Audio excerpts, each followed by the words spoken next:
दोस्तों, राजस्थान के उदयपुर के बहुचर्चित Taylor Kanhaiya Lal murder case फिर से जिंदा हो गया है। इसकी बड़ी वजह है इस मर्डर केस को लेकर बनी फिल्म उदयपुर फाइल्स। हालांकि ये फिल्म अभी रिलीज नहीं हो पाई है, लेकिन इस बीच राजस्थान की राजनीति इस मुद्दे पर फिर से करवट लेने लगी है। राजस्थान के पूर्व सीएम अशोक गहलोत ने इस मुद्दे को लेकर बड़ा बयान दिया है। जो बयान दिया है उसको एक बार सुनना जरूर चाहिए। मैं आपको गहलोत ने क्या कहा, उनके कहे शब्द एक एक करके बताऊंगा, फिर उसके बाद उनका बयान भी सुनाऊंगा।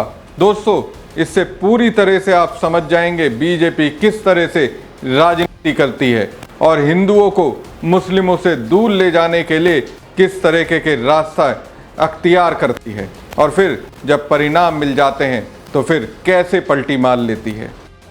ऐसी घटना थी जिसने पूरे देश को हिला के रख दिया था। जिस रूप में मारा गया था उसको, जिस में मारा गया था,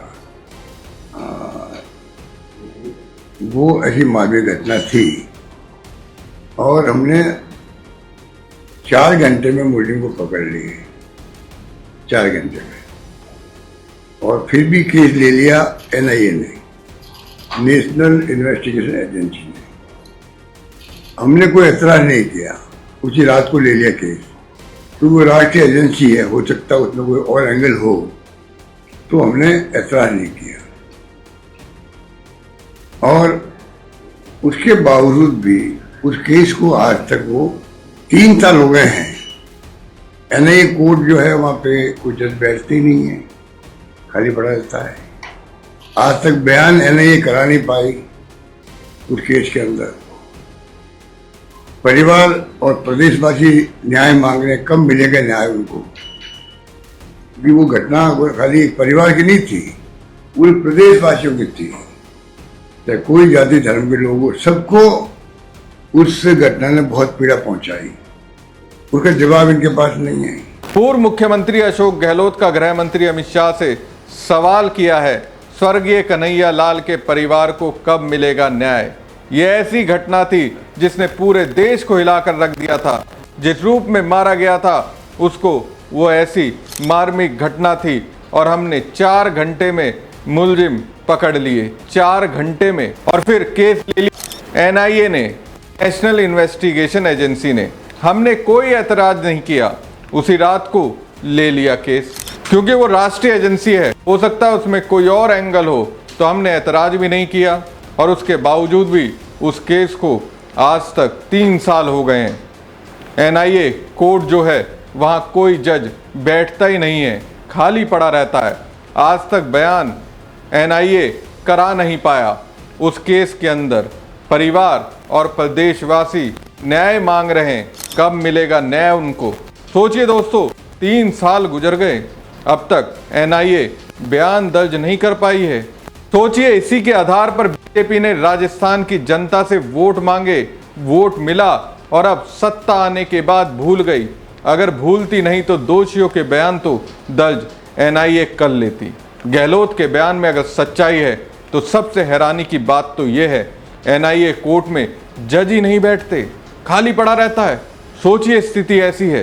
अशोक गहलोत इसके बाद कहते हैं, ये घटना न सिर्फ एक परिवार बल्कि पूरे राजस्थान की थी। चाहे कोई जाति धर्म के लोग हों, सबको उस घटना ने बहुत पीड़ा पहुंचाई थी। उसका जवाब इनके पास नहीं है और चुनाव में हमारे खिलाफ मुहिम खड़ी कर दी थी। हमने तो देखिए उनको अरेस्ट कर लिया और सरकार क्या कर सकती थी। उनके दोनों बच्चों को नौकरी दी, 50 लाख का पैकेज दिया। पहली बार आजादी के बाद किसी को इतना बड़ा पैकेज मिला, वो कन्हैया लाल जी के परिवार को मिला था। फिर भी चुनाव में इसको मुद्दा बनाया गया हमारे खिलाफ और हमको उसका नुकसान भी उठाना पड़ा। ऐसा मुद्दा था, झूठ बोल बोल कर 50 लाख दे दिए मुस्लिमों को, 5 लाख दे दिए कन्हैया लाल की फैमिली को, हिंदू को। इतना बड़ा झूठ कोई बोल सकता है क्या? इतना बड़ा झूठ। और बोलने वाले अमित शाह जी भी प्रमुख रूप से थे। पूरे प्रदेश के अंदर ये बात फैलाई गई, वास्तव में 5 लाख हिंदू और 50 लाख मुस्लिम को दिए गए। आप बताइए, हमें चुनाव हारने में भी ये एक बहुत बड़ा कारण। सुनिए आप अशोक गहलोत ने क्या बयान दिया। और चुनाव में हमारे खिलाफ में मुहिम खड़ी कर दी। हमने तो देखिए उनको अरेस्ट कर लिया और सरकार क्या कर सकती थी। हमने दोनों बच्चों को नौकरी दे दी, 50 लाख का पैकेज दे दिया। पहली बार आज़ादी के बाद में किसी को इतना बड़ा पैकेज मिला है, वो कन्हैया के परिवार को मिला था। फिर भी चुनाव में इसको मुद्दा बनाया गया हमारे खिलाफ में, और उससे हमें नुकसान भी हुआ। वो ऐसा मुद्दा था मार्मिक, झूठ बोल बोल करके 50 लाख दे दिए मुस्लिम को और 5 लाख दे दिए कन्हैया लाल के फैमिली को, हिंदू को। इतना बड़ा झूठ कोई बोल सकता है क्या? इतना बड़ा झूठ। और बोलने वाला अमित शाह जी भी थे मुख्य रूप से, और पूरे प्रदेश के अंदर ये बात फैल गई वास्तव में 5 लाख 50 लाख हिंदू मुस्लिम। आप बताइए, हमें चुनाव हारने में ये भी बहुत बड़ा एक कारण था हमारा, जिसमें लोगों को गलतफहमी हो गई। इस प्रकार से हिंदू मुस्लिम भी किया गया, प्रदेशवासी कभी माफ नहीं करेंगे।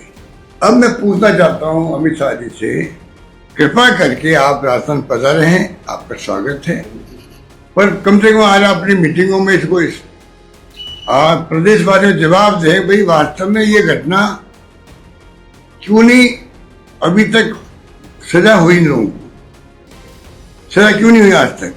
हो सकता राजस्थान सरकार इसको देखती, एसओजी देखती, टीएस देखती, हो सकता आज तक उनको सजा हो जाती, चाहे वो आजीवन हो या फांसी की सजा हो, कुछ भी हो, वो सजा होके रहती। इतना बड़ा केस था वो। सब काम छोड़ के मैं खुद गया वहां पर, दौरे मेरे खत्म करके गया, चीफ सेक्रेटरी गए, डीजी पुलिस गए, विश्वास दिला दिया वहां उदयपुर जनता को कि सरकार पूरी गंभीर है, इसलिए कोई हिंदू मुस्लिम का वहां पर तनाव नहीं हुआ। ये हमने किया उस वक्त में, पूरे देश में की तारीफ हुई मीडिया के अंदर। और ये लोग बीजेपी वाले उस वक्त भी चले गए हैदराबाद के अंदर, इनको कोई मीटिंग थी हैदराबाद के अंदर, इनको कोई चिंता नहीं उदयपुर में कहीं आग लग सकती है, इतनी बड़ी घटना हुई है। सब नेता चले गए। बताइए, गुलाम नबी कटारिया वहां के एमएलए है, चले गए सब लोग। तो कहने का मतलब इतना बड़ा गंभीर केस था, पूरे देश में उसकी बहुत ही बड़ी प्रतिक्रिया हुई, उसके लिए भी इनका ये अप्रोच है देश के अंदर। बताइए आप, ये मुझे तो कहना था आपको कि कृपा करके आप भी पूछिए अमित शाह जी से, आज वो पब्लिक को बताए न्याय कब मिलेगा कन्हैया के परिवार को और प्रदेशवासियों को, ये मैं पूछना चाहता हूं। 3 वर्ष हो गए। 3 वर्ष किसे कहते हैं? अरे 6 महीने फैसले हो जाते गई तो कई ऐसे केस होते हैं आज तक कि 3 महीने में 6 महीने फैसले हुए हैं। लोग फांसी की सजा हो जाती है, आजीवन कारावास हो जाती है। इस केस के अंदर आप बता दीजिए कुछ भी नहीं हो रहा, एक तो केस है। अब सवाल तो यही है, जिस घटना को राजस्थान के लोगों के बीच परोस कर बीजेपी वहां सत्ता में आई, अभी तक इस मामले में किसी को भी सजा क्यों नहीं हुई? सीधी सी बात है, अशोक गहलोत अमित शाह से पूछ रहे हैं, जब इतना बड़ा गंभीर केस था पूरे देश में, जब उसकी बहुत बड़ी प्रतिक्रिया हो रही थी, फिर कन्हैया लाल के परिवार को अब तक न्याय क्यों नहीं मिला? सोचिए, कई केस देश में ऐसे रहे हैं जिसमें 3 महीने 6 महीने में फैसले हुए, आजीवन कारावास तक हुआ है, लेकिन इस केस में अब तक ऐसा कुछ भी नहीं हुआ जो लगे वाकई में कन्हैया लाल के परिवार को न्याय मिला है। हमारी खबर आपको कैसी लगी कमेंट बॉक्स में कमेंट करके जरूर बताएं। साथ ही पेज को ज़्यादा से ज़्यादा लाइक और शेयर कीजिएगा। धन्यवाद।